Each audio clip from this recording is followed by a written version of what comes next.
আবিরের নিগুড় আঁখি যুগলে অসহায়ত্বের ছাপ। মেঘ অভিনিবিষ্টের ন্যায় আবিরের জলসিক্ত নয়নের পানে তাকিয়ে আছে। হৃৎপিণ্ডের তীব্র কম্পনে মেঘের গায়ে রক্ত প্রবল বেগে টকবক করছে। আবিরের নিঃশ্বাস ভারী হয়ে গেছে। অনব্রত তীর করে কাঁপছে ঠোঁট। মাথা থেকে ঘামের রেখা কপালের পাশ বেয়ে গড়িয়ে পড়ছে। আবিরের শীতল দুই চোখ মেঘের অভিমুখে। মেঘ আনমনে কত কিছু ভেবে হঠাৎ পল্লব ঝাপটে প্রশ্ন করল, কি স্বপ্ন দেখেছেন? সংকটাপন্ন পরিস্থিতিতে মেঘের প্রশ্ন শুনে নড়ে উঠল আবির। তবে তখনও গভীর দৃষ্টিতে চেয়ে আছে। থমথমে গলায় উত্তর দিল, দুঃস্বপ্নের কথা বলতে নেই, আর আমি মরে গেলেও এই স্বপ্ন সত্যি হতে দিব না। মেঘ ঠোঁট উল্টে চোখ গোল গোল করে তাকে অসহায় মুখ করে চেয়ে আছে।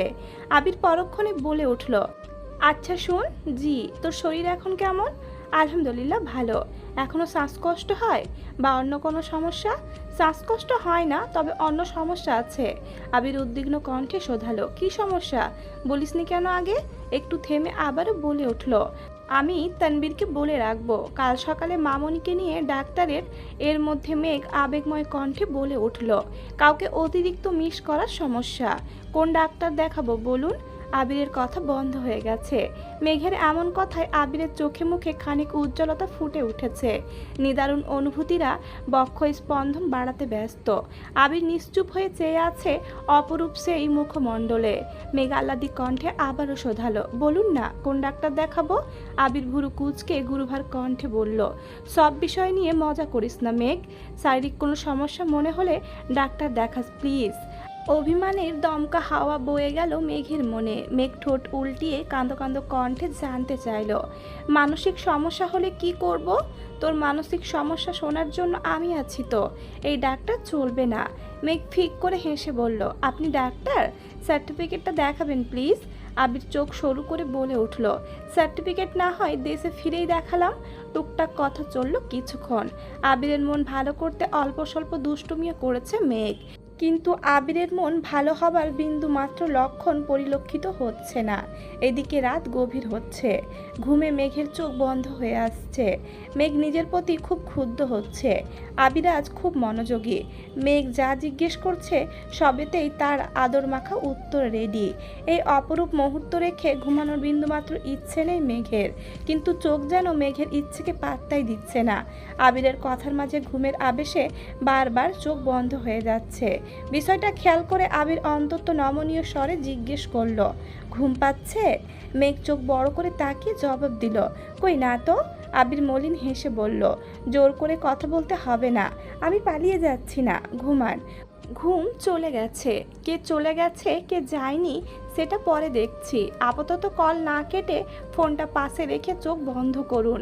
মেঘ আঁতকে উঠে চাইল আবিরের অভিমুখে। হৃৎপিণ্ড ছুটছে দিক বিদিক। হৃৎপিণ্ডের পিট পিট শব্দ বেড়ে চলেছে। কল না কেটে কথাটা যেন মস্তিষ্কে ঘুরপাক খাচ্ছে। মেঘ থমথমে কণ্ঠে বলল, কল না কাটলে ঘুম আসবে না। আবির গুরুভার কণ্ঠে জানালো, সেটা আমি বুঝবো, এখন যা বলছি করুন। আবিরের ক্ষিপ্ত নয়নজোড়া দেখে মেঘ ঢোক গিলে বালিশের পাশে ফোন হেলান দিয়ে রেখে গায়ে পাতলা কাঁথা জড়িয়ে শুয়ে পড়েছে। মেঘ মুখ ফুলিয়ে শ্বাস ছেড়ে শীতল কণ্ঠে বলল, কল কাটবেন কখন? আমার লজ্জা লাগছে। আবিরের নিরুদ্দাম কণ্ঠের জবাব, লজ্জা লাগছে যেহেতু চোখ বন্ধ করে রাখো। বেশরমের মতো তাকিয়ে থাকতে কে বলেছে? মেঘ চোখ মুখ কুঁচকে কণ্ঠ ভারী করে বলল, আপনি এটা বলতে পারলেন? আবির গম্ভীর গলায় বলল, চোখ বন্ধ, আর একবার চোখ খুলে খবর আছে। মেঘ চোখ বন্ধ করে কাট কাট গলায় জানালো, আপনি কিন্তু নিজ দায়িত্বে কল কেটে দিবেন। আবিরের আর কোনো জবাব এলো না। বৈদ্যুতিক বাতির আলোতে আলোকিত রুমে ফ্যানের বাতাসে মেঘের চুলগুলো অনবরত উঠছে। আবির অবাক লচনে সেই দৃশ্য দেখতে ব্যস্ত। মেঘের মুখের প্রতিটা পশম সূক্ষ্ম নেত্রে পরক করছে আবির।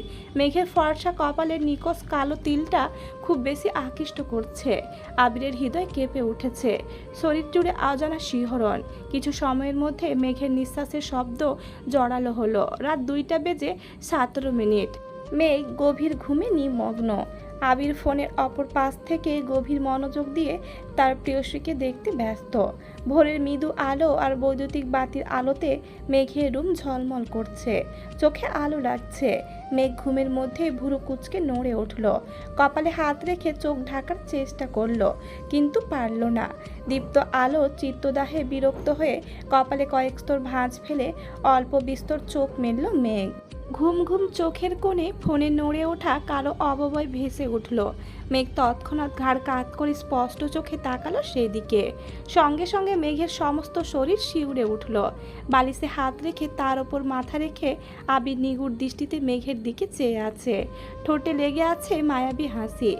আবিরের উস্কো খুস্কো চুল, গাল ভর্তি চাপ দাড়ি আর নেশাক্ত দৃষ্টি দেখে শোভিত পুরুষের সুষপ্ত আদলের মোহে ডুবে গেছে। আবির ভাঙা ভাঙা কণ্ঠে বলল, গুড মর্নিং স্প্যারো। আবিরের ভাঙা ভাঙা কণ্ঠস্বর কানে বাজতেই দুর্ভেদ্য আবেশে চোখ বন্ধ করে ফেলল মেঘ। এই দৃষ্টি কণ্ঠস্বরে মেঘের অন্তরাত্মা পর্যন্ত কেঁপে উঠেছে। চোখ খুলে রাখার বিন্দু পরিমাণ শক্তি অবশিষ্ট নেই। আবির তখনও নিষ্পলক চোখে তাকিয়ে আছে।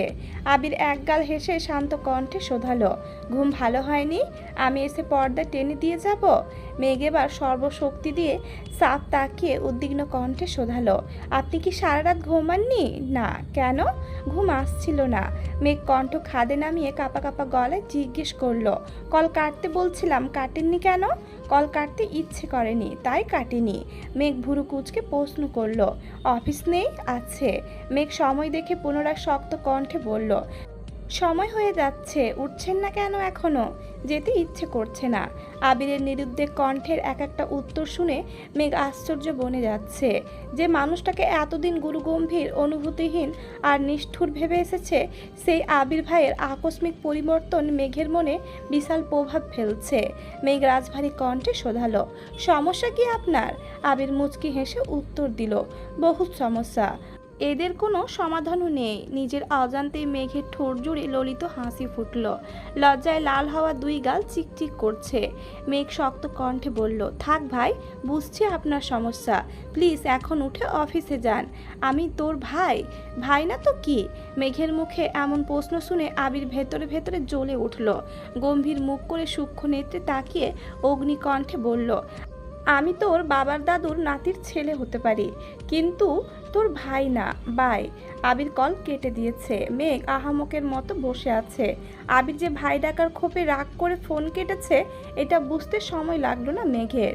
কিন্তু এটা বুঝতে পারছে না আবির ভাই আর শুধু ভাইয়ের মধ্যে পার্থক্যটা কি। বেশ কিছুক্ষণ বসে থেকে চটজলদি উঠে রুম গুছিয়ে ফ্রেশ হতে চলে গেল। উজু করে ফজরের নামাজ পড়ে ছাদে গিয়ে কিছুক্ষণ হাঁটাহাঁটি করে রুমে আসলো। এর মধ্যে আবিরের আর কোনো কল আসলো না। মেঘের মনে বেশ কিছু প্রশ্ন উদগত হচ্ছে। রুমে কিছুক্ষণ পায়চারি করে এক বুক সাহস নিয়েও অডিও কল দিল। কল বাজতে বাজতে কেটে গেছে। মেঘ এবার চেয়ারে হেলান দিয়ে বসে ভিডিও কল দিল। কয়েক সেকেন্ডের মধ্যেই রিসিভ হলো। দেখে বোঝা যাচ্ছে সদ্য শাওয়ার নিয়ে বেরিয়ে কোনো রকমে কলটা রিসিভ করেছে আবির। এখনও ঘন ঘন শ্বাস ফেলছে।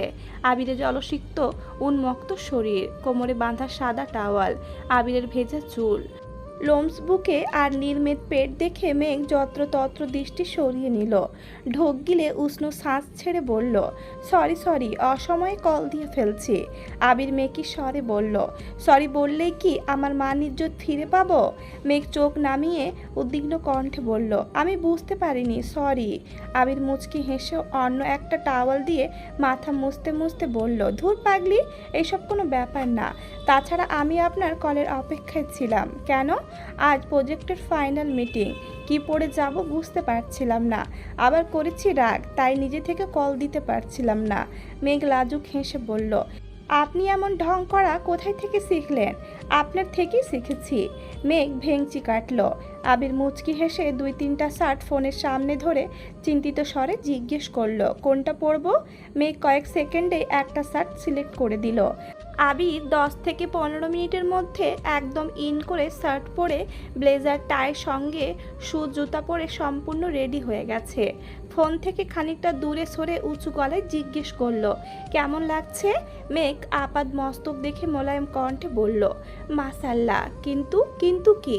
How do I bite the pinky finger now? আমি এখন কনিষ্ঠ আঙুলে কিভাবে কামড় দিব? ইন এ ড্রিম, স্বপ্নে আবির টেবিল থেকে সানগ্লাসটা নিয়ে চোখে দিয়ে শেষবারের মতো ফাইলগুলো দেখে নিচ্ছে। এইদিকে সানগ্লাস চোখে দেখায় মেয়ে গুনগুন করে গান গাইতে শুরু করলো। কালো সানগ্লাসটায় কেন এত সুখ হে যুবক? আবির ফোন কাছে নিয়ে বলল, দৃষ্টিতে যেন সে রাজপুতিন। খুন হয়ে যায় আমি প্রতিদিন। এটা বলবেন না।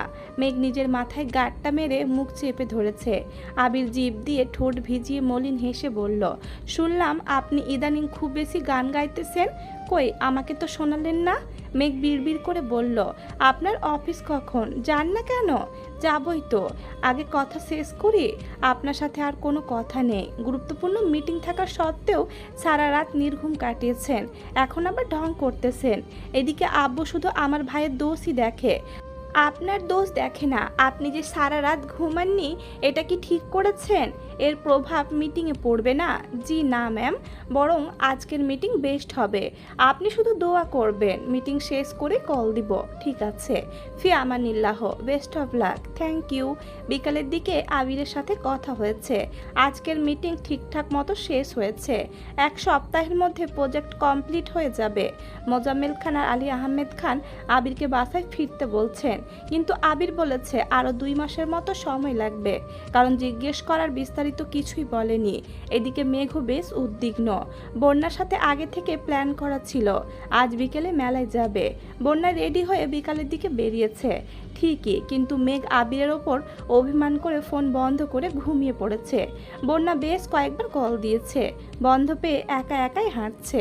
অন্য সময় হলে মেঘকে বাসা থেকে নিয়ে আসতো, কিন্তু ইদানিং মেঘদের বাসায় যাওয়ার কথা মাথায় আসলে লজ্জায় আড়ষ্ট হয়ে যায়। ঘন্টা খানেক পর তানবীরের কল আসছে। অসময়ে তানবীরের কল দেখে বন্যা খানিকটা অবাক হয়ে আশেপাশে তাকালো। কোথাও পরিচিত কাউকে নজর পড়ছে না। ভয়ে ভয়ে কল রিসিভ করলো। তানবীর স্বাভাবিক কণ্ঠে বলল, একা একা ঘুরছো কেন? আপনার বোন আমাকে বাসা থেকে বের করে এখন ফোন বন্ধ করে ফেলেছে। তুমি আমাকে কল দিতে পারতা না? এত এমার্জেন্সি ছিল না তাই দিইনি। কোথায় আছো বলো, আমি আসতেছি। আপনাকে আসতে হবে না, বলো। বন্যা জায়গার নাম বলতেই তানবীর বলল, আমি কাছে আছি, 10 মিনিট অপেক্ষা করো। 8 থেকে 10 মিনিটের মধ্যে তানবীর বাইক সমেত হাজির হলো। বন্যা তানবীরকে দেখে আস্তে করে বলল, আপনার আসার কোনো দরকার ছিল না, আমি এখনই চলে যেতাম। রেগে আছো? বন্যা শ্বাস ছেড়ে শান্ত কণ্ঠে বলল, না, বনু ঘুমাচ্ছে। তুমি বাসায় গেলে না কেন? আর নয়তো আমাকে আগে কল দিতে, আমি বনুকে নিয়ে আসতাম। আমি বাহিরে আছি এটা আপনাকে কে বলছে? বনু কল দিয়েছিল, বলছে ওর বের হবার মুড নেই, তোমাকে যেন মেলায় নিয়ে যায়। বন্যা কপাল গুটিয়ে ধীর কণ্ঠে বলল, আমি মেলায় যাব না। মনে মনে মেঘকে কিছুক্ষণ বকে নিল। তানবীর সব সময়ের মতো গম্ভীর কণ্ঠে বলল, বনুর কথা অমান্য করলে বাসায় তুলকালাম কাণ্ড করে ফেলবে।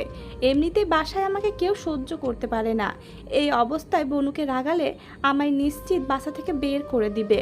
বন্যা কিছু বলল না, চুপচাপ দাঁড়িয়ে পশ্চিমা আকাশের পানে তাকিয়ে আছে। সূর্য আপন গতিতে নিজ গন্তব্য ছুটছে। আজকের আকাশ অন্যান্য দিনের থেকেও অনেক বেশি সুন্দর। তানবীর বন্যার দিকে তাকিয়ে মৃদু স্বরে বলল, যাবে না? বন্যা রক্তিম আকাশের পানে তাকিয়ে থেকে উত্তর দিল, আজকের আকাশটা খুব বেশি সুন্দর, কোথাও যেতে ইচ্ছে করছে না। বন্যার দৃষ্টি লক্ষ্য করে তানবীরও আকাশের পানে তাকালো। গাঢ় নীল রঙের আকাশে মেঘেদের আনাগোনা, পাখিরা আপন গতিতে উড়ে যাচ্ছে।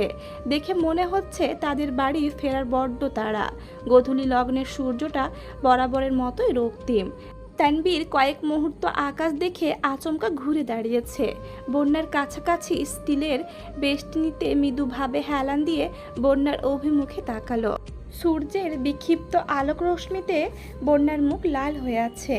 তানবীর বন্যার দিকে অপলক দৃষ্টিতে তাকিয়ে থেকে বেশ সময় নিয়ে অন্তত নমনীয় কণ্ঠে বলল, নীল অম্বরের ভাঁজে ভাঁজে তোমার নামে সন্ধ্যা সাজে।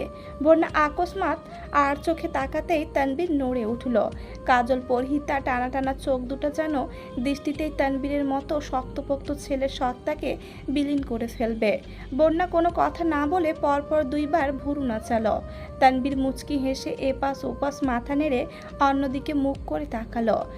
বন্যা তানবীরের দিকে তাকিয়ে লাজুক হাসলো। ফোন ভাইব্রেট হতেই বন্যা ফোনের দিকে তাকালো। মেঘের মেসেজ আসছে। আমার ভাইকে দিয়ে দিলাম, দেখে রেখো। বন্যা ছোট করে মেসেজ পাঠালো। ওকে ননদিনী। আকস্মাৎ পেছন থেকে একটা মেয়েলি কণ্ঠস্বর কানে বাজলো। মায়াবী কণ্ঠের ডাক, তানবীর। তানবীরের সঙ্গে সঙ্গে বন্যা ঘুরে দাঁড়ালো। বোরখা পরা এক মেয়ে, চোখ হাত পা ছাড়া কিছুই দেখা যাচ্ছে না। বন্যা ভুরু খেফিন নির্বিকার ভঙ্গিতে দাঁড়িয়ে আছে। মেয়েটা একটু এগিয়ে এসে জিজ্ঞেস করলো, কেমন আছো?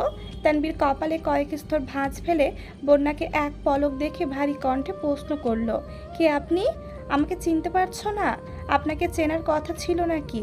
মেয়েটা এবার চোখ নামিয়ে শীতল কণ্ঠে বলল, আমি আয়েশা। চিনতে পেরেছ? আকস্মাৎ তানবীরের চোয়াল শক্ত হয়ে গেছে। কপালে আরো কয়েকটা ভাঁজ পড়ল। দুই চোখ আগ্নেয়গিরির লাভায় ন্যায় টকবক করছে। অক্ষিপটে ব্যথা অনুভব হচ্ছে। বন্যা তখনও স্বাভাবিক দৃষ্টিতে তানবীর আর সেই মেয়েকে দেখছে। বন্যা বুঝতেই পারছে না কে এই মেয়ে। সে ভেবেছে পরিচিত বান্ধবী বা অন্য কেউ হতে পারে। আয়েশা কণ্ঠ খাদে নামিয়ে নমনীয় কণ্ঠে বলল, তোমাকে অনেক দিন পর দেখলাম। তানবীর মুখ ফুলিয়ে ঘন ঘন শ্বাস ছাড়ছে, চোখ মুখে তীব্র আক্রোশ। আয়েশা আবারও বলল, তোমার সাথে আমার কিছু কথা ছিল। বন্যার দিকে তাকিয়ে বলল, পার্সোনাল। বন্যার এতক্ষণ কোনো কিছু অনুভব না হলেও এবার কিছুটা রেগে গেছে। মনের ভেতর প্রশ্ন জাগছে, কে এই মেয়ে? তানবীর অন্যদিকে তাকিয়ে রাগান্বিত কণ্ঠে বলল, কথা বলার মতো সময় আর ইচ্ছে কোনোটাই আমার নেই। তানবীর পাশ কাটিয়ে যেতে যেতে হুঙ্কার দিল, বন্যা আসো। যেতে হবে। বন্যা ওই মেয়েকে দেখে দেখে এগোচ্ছে। তানবীর বাইক পর্যন্ত যেতে যেতে ওই মেয়ে উচ্চস্বরে বলে উঠল, তানবীর আমি তোমাকে এখনো ভালোবাসি। তানবীর শুনেও যেন কথাটা শুনল না। রাগে হাত পা কাঁপছে। মেয়ে বলে পারছে না শুধু গায়ে হাত তুলতে।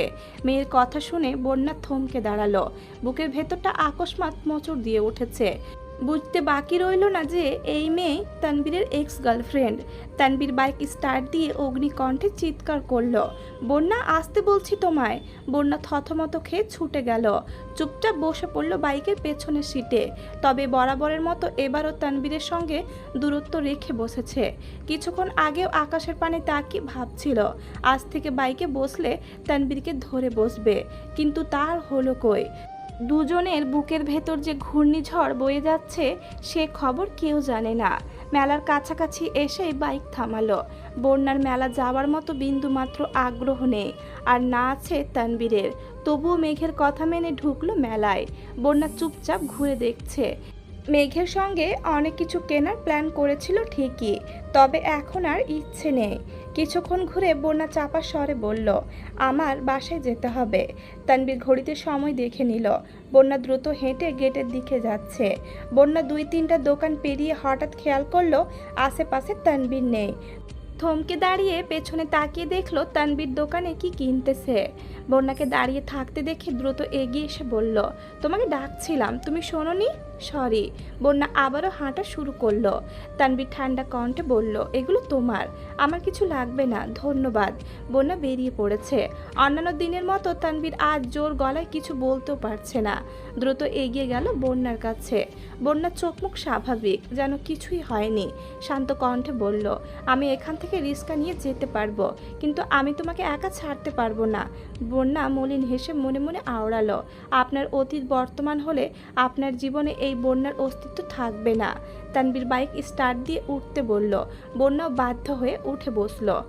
কারো মুখে কোনো কথা নেই। মোখলেস মিয়ার দোকানের সামনে আসতেই মোখলেস মিয়া বন্যাকে ডাকতে শুরু করলেন। বন্যা নামাতে বলায় তানবীরের অনিচ্ছা সত্ত্বেও বাইক থামালো। তানবীরের থেকে বিদায় নিয়ে চলে যাচ্ছে। তানবীর শক্ত কণ্ঠে বলল, যদি গিফট না নাও তাহলে আমি এখানেই বসে থাকবো। বন্যা কিছু না বলে দোকানের দিকে এগিয়ে গেল। মোখলেস মিয়ার পাশের দোকানে বন্যার আব্বু কাপড় ইস্ত্রি করতে দিয়েছিল। এমার্জেন্সি কাজে ওনাকে এক জায়গায় যেতে হয়েছে, তাই ইস্ত্রি করে জামা কাপড় মোখলেস মিয়ার দোকানে রেখে গেছে। মোখলেস মিয়া কাপড় আর কিছু খাবার দিয়েছেন। বন্যা না করা সত্ত্বেও উনি জোর করেই দিয়েছেন। বন্যারা সচরাচর বাসা থেকে বের হয় না। বন্যাদের কিছু খেতে ইচ্ছে হলে বন্যার ছোট ভাই রিদি নিয়ে যায়। মাস শেষে বন্যার আব্বু টাকা দিয়ে দেন। তানবীর বাইক থেকে ঘাড় ঘুরিয়ে রাগী চোখে সেদিকে তাকিয়ে আছে। হঠাৎ মোখলেস মিয়ার নজর পড়ে তানবীরের দিকে। তানবীরের তাকানো দেখে মোখলেস মিয়া বন্যাকে জিজ্ঞেস করলেন, পোলা এমনি তাকায় আছে কেন? ভাড়া দাওনি? বন্যা কিছু বলার আগেই মোখলেস মিয়া দোকান থেকে বের হতে হতে উচ্চ স্বরে শোধালো, এই ছেলে, তোমার ভাড়া কত? আমি ভাড়া দিয়ে দিচ্ছি, তবুও আমার বউয়ের দিকে এভাবে তাকায় থাইকো না। তানবীরের মেজাজ চরম মাত্রায় খারাপ হয়ে গেছে। রাগে দাঁত কটমট করছে, দুই চোখ লাল হয়ে গেছে। বন্যা দ্রুত বেরিয়ে যেতে যেতে বলল, দাদা আমি কথা বলছি। বন্যা তানবীরের কাছে গিয়ে বিড়বিড় করে বলল, এখানে এভাবে দাঁড়িয়ে আছেন কেন? বাসায় যান প্লিজ। তুমি গিফট না নিলে আমি এক পাও নড়ব না। বন্যা আস্তে করে কপাল চাপড়ালো।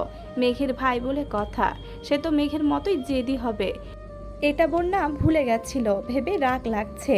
মোখলেস মিয়া দোকান থেকে ডাকলেন, সমস্যা কোনো? না দাদা। বন্যা তানবীরের হাত থেকে গিফটের ব্যাগটা নিয়ে গম্ভীর কণ্ঠে বলল, এবার এখান থেকে যান প্লিজ, আব্বু দেখলে সমস্যা হবে। তানবীর কথা না বাড়িয়ে মোখলেস মিয়ার দিকে তাকিয়ে থাকতে থাকতে গলি থেকে বেরিয়ে চলে গেছে। এদিকে মেঘ আবিরের ওপর রাগ করে ফোন আর অনই করেনি। আম্মুর ফোন থেকে তানবীরকে কল দিয়েছিল। সন্ধ্যার পর নিচে এসে নুডলসের পকোড়া বানাতে শুরু করলো। মিমার আদি আগে থেকে রেডি হয়ে বসে আছে। আবির বাসার সবার সঙ্গে কথা বলতে বলতে মেঘের কথাও জিজ্ঞেস করলো। আকলিমা খান রান্নাঘরে এসে মেঘের দিকে ফোন ধরে একগাল হেসে বললেন, সে এখন রেসিপি শিখতে ব্যস্ত, 8-10 পদের পকোড়া বানানো শিখে ফেলছে। আবির মেঘের দিকে তাকিয়ে ঠোঁট কামড়ে হেসে বলল, পকোড়াতে লবণ দেয় তো? মেঘ ফস করে উঠল। আকলিমা খান কপট রাগী স্বরে বললেন, মেয়েটাকে কেন রাগাচ্ছ বলো তো? আবির শান্ত কণ্ঠে বলল, কেউ যদি বিজ্ঞ হয়েও অবিজ্ঞের মতো আচরণ করে তো আমি কি করব? রাখি। কাকেয়া লবণের বিষয় আটকে থাকলেও আবিরের কথার মিনিং মেঘ ঠিকই বুঝেছে। তাড়াতাড়ি কাজ শেষ করছে যেন রুমে গিয়ে আবিরকে কল দিতে পারে। এর মধ্যে তানবীর বাসায় আসছে, চোখ মুখ কালো হয়ে আছে। মেঘকে রান্নাঘরে দেখে শান্ত কণ্ঠে বলল, বনু 1 কাপ কফি করে দিবি? আনছি। মেঘ কফি আর পকোড়া নিয়ে খুঁতিতে গদগদ হয়ে হাজির হলো। তানবীর চোখ মুখ দেখে উদ্বিগ্ন কণ্ঠে জিজ্ঞেস করলো, কি হয়েছে ভাইয়া? কোনো সমস্যা? না। মেঘের ভয়ে বুক কাঁপছে। বন্যার সাথে যদি ঝগড়া করে তাহলে কি হবে? মেঘ শক্ত কণ্ঠে জিজ্ঞেস করলো, ভাইয়া বলো কি হয়েছে? বন্যা কোথায়? ওকে বাসার কাছে দিয়ে আসছি। তাহলে আর কি হয়েছে? তুমি এত রেগে আছো কেন? তানবীর কফির কাপে চুমুক দিয়ে কাপ সামনে রেখে আস্তে করে বলল, আজ আয়েশার সঙ্গে দেখা হয়েছিল। আয়েশার নাম শুনেই চমকে উঠল মেঘ। প্রশস্ত আখি যুগল আরও বেশি প্রশস্ত করে গম্ভীর কণ্ঠে প্রশ্ন করলো, থাপড় দিয়েছ? না। মেঘ আকস্মাৎ সোফায় ঘুষি শুরু করলো। পরপর বেশ কয়েকটা ঘুষি দিতে দিতে চেঁচিয়ে উঠল, তোমাকে আমি বলেছি সামনে পেলে চোখ বন্ধ করে থাপ্পড় দিবে, তুমি থাপ্পড় দিলে না কেন? তানবীর তড়িৎ বেগে উঠে মেঘের 2 হাত শক্ত করে ধরে বলল, একটু ঠান্ডা হয়ে কথা তো শুনবে। তুমি থাপ্পড় দাওনি কেন? পাবলিক প্লেসে মেয়েদের গায়ে হাত তোলাটা শোভা পায় না। ইস, আমি কেন গেলাম না আজ? ওই মেয়েকে কয়েকটা থাপ্পড় দিয়েই আসতাম। বন্যা কোথায় ছিল? বন্যাও দেখেছে, বন্যার সাথে ছিল, কিন্তু কিছু জিজ্ঞেস করেনি। মেঘ দীর্ঘ শ্বাস ছেড়ে বিড়বিড় করে বলল, শেষ, আমার সব শেষ। তানবীর সূক্ষ্ম নেত্রে তাকিয়ে জিজ্ঞেস করলো, বিড়বিড় করছিস কি? কিছু না, হাত ছাড়ো, রুমে যাব। ঘষাঘষি করবি না তো? ঘষাঘষি করে নিজের হাত ভেঙে কি করব? যার নাক মুখ ভাঙা দরকার তারটাই যদি না ভাঙতে পারি? বুঝছি তুমি কিছু পারবা না, আবির ভাইকে বলতে হবে। তানবীর হাত ছেড়ে ভীত কণ্ঠে বলল, প্লিজ ভাইয়াকে এখন কিছু বলিস না। এই ঘটনা ভাইয়া শুনতে পারলে আমার কপালে বহুত দুর্গতি আছে। ঠিক আছে, বলবো না। মেঘ রুমে এসে ফোন অন করতেই বন্যার কল আসলো। বন্যা একে একে সব ঘটনা খুলে বলল। মেঘ যতটা সম্ভব বোঝানোর চেষ্টা করেছে। পরপর আবিরকে কল দিল। আবির কল রিসিভ করে শক্ত কণ্ঠে ধমক দিল, এই মেয়ে এত নির্বোধ কেন তুই? আমি কি করেছি? কথা না শুনে না বুঝেই ফোন বন্ধ করে বসে আছিস? কি শুনবো আর কি বুঝবো? আপনি যেই কাজে গিয়েছিলেন সেই কাজ শেষ, তবুও আপনি বাসায় ফিরবেন না, এটাতে কি বুঝবো আমি? আমি শুধুমাত্র প্রজেক্টের কাজে এতদিনের জন্য এত দূর আসিনি। বাংলাদেশে টানা 3টা প্রজেক্ট করলেই এটার সমান বেনিফিট পেতাম। সব ছেড়ে এখানে এসে পড়ে থাকতাম না। আমি আমার প্রয়োজনে আসছি। আর প্রজেক্টটা শুধুমাত্র আমার বাহানা ছিল। যে প্রজেক্ট 15 দিনে শেষ করতে পারতাম সেটা কমপ্লিট করতে 3 মাসের ওপরে সময় নিচ্ছি, যেন আব্বু চাচ্চু কিছু বুঝতে না পারে। আপনি কেন গিয়েছেন? কি প্রয়োজন আপনার? আমার টাকার প্রয়োজন। মেয়ে কপাল কুঁচকে বলল, আপনার কত টাকা প্রয়োজন? আপনি আমাকে একটা ক্রেডিট কার্ড দিয়েছিলেন, মনে নেই? ওইটাতে অনেক টাকা আছে। আপনি ওখান থেকে টাকা নিতে পারতেন। আমার এত টাকা লাগেই না। আবির মুচকি হেসে বলল, ওইটা শুধুমাত্র তোর, আর ওখানে প্রতি মাসে একটা নির্দিষ্ট অ্যামাউন্ট পাঠানো হচ্ছে শুধু তোর জন্য। তোর যা ইচ্ছে হয় তাই কিনিস। আরও বেশি প্রয়োজন হলে একবার জানাস শুধু। আমার টাকার বিশেষ কোনো প্রয়োজন নেই। আপনি ওইগুলো নিয়ে যান। তবুও চলে আসেন প্লিজ। আবির শ্বাস ছেড়ে শীতল কণ্ঠে বলল, কেন বুঝতে পারছিস না? আমার লাখ টাকার প্রয়োজন না, আরও বেশি প্রয়োজন। তাহলে কত প্রয়োজন? কোটি। ফাট, কোটি টাকা দিয়ে আপনি কি করবেন? দরকার আছে। এত টাকা কে দিবে আপনাকে? আমার টাকা আমি নিতে আসছি। কে দিবে আবার কি? এইখানের স্থানীয় এক ফ্রেন্ডের বাবা বড় বিজনেসম্যান। ওনার কথা মতো আমরা দুইজন স্টুডেন্ট থাকাকালীন ছোট ছোট বেশ কয়েকটা কোম্পানিতে শেয়ার কিনেছিলাম। যদিও সব কিছু উনি ম্যানেজ করে দিয়েছিলেন। আমি দেশে যাওয়ার আগে সবগুলো শেয়ারের অ্যামাউন্ট একসাথে করে আঙ্কেলের কোম্পানিতে কিছুটা শেয়ার কিনে গিয়েছিলাম, কারণ আমার কাছে ওনারাই একমাত্র বিশ্বস্ত মানুষ ছিলেন। এখন আমার টাকার প্রয়োজন। আঙ্কেলকে জানানোর পর আঙ্কেল এখানে আসতে বলেন। কোম্পানির বেশ কিছু কাজ পেন্ডিং আছে, সেগুলো কমপ্লিট করতে পারলে আমি যত আশা করেছি তার থেকে অনেক বেশি দামে শেয়ারটা বিক্রি করতে পারবো। তানবীর আর রাকিব ব্যতীত এই কথা আর কেউ জানে না। আজ তো ওকে বলছি। আব্বু চাচ্চু এসব জানতে পারলে কিভাবে রিয়েক্ট করবেন আমি জানি না, তাই প্রজেক্টের নাম করে এখানে আসছি। মেঘ সব কথা শুনে রাজভারী কণ্ঠে বলল, শেয়ারটা বিক্রি না করলে হয় না? আপনার এত কি প্রয়োজন? প্রতিনিয়ত মানুষকে যোগ্যতার প্রমাণ দিয়ে বাঁচতে পারবো না। আমি সব মায়াজাল কাটিয়ে একটা স্বচ্ছ জীবন কাটাতে চাই। জীবন চালাতে ঠিক যতটা প্রয়োজন ততটা ইনকাম করতে পারলেই হবে। আমি শুধু মানসিক শান্তি চাই। মেঘ চুপ করে বসে আছে, কিছু বলার মতো শব্দ খুঁজে পাচ্ছে না। আবির মোলায়েম কণ্ঠে শোধালো, রাগ করেছিস? না, রাগ করব কেন? আপনি যা সিদ্ধান্ত নিয়েছেন তা অবশ্যই ভেবে চিন্তেই নিয়েছেন। বাসার কাউকে এই ব্যাপারে কিছু বলিস না। আচ্ছা ঠিক আছে, রাখি এখন। আচ্ছা।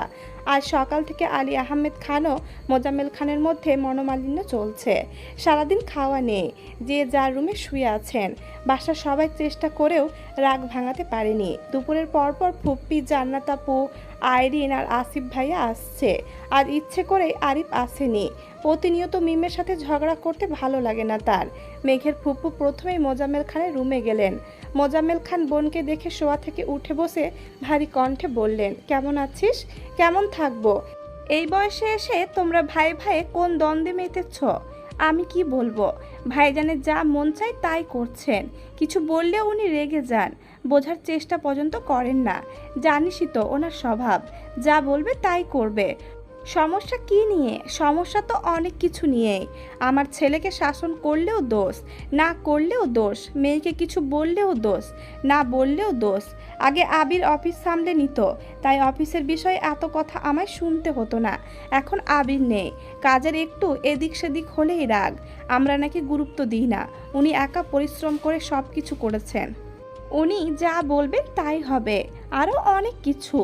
ভাইজান কি কোনোভাবে সংসার ভাঙার কথা বোঝাতে চাচ্ছেন? এই কথা ভুলেও ভাইজানের সামনে বলিস না। আমি সেদিন রাগে বলে ফেলছিলাম, তুমি বললে সংসার ভাগ করে ফেলি। বলেছি না মরেছি? আমার সাথে কথা তো বললই না। এমনকি এটাও বলেছেন, আমার ছেলে আমার মেয়ে দুইজনই ওনার। ছেলে মেয়ের ব্যাপারে কিছু বলার অধিকার পর্যন্ত আমার নেই। একবারই ভালো, তার এইসব বিষয়ে কোনো চিন্তা ভাবনাই নেই। তানবীর আবির কি বলে? আবিরের সঙ্গেও ঝামেলা?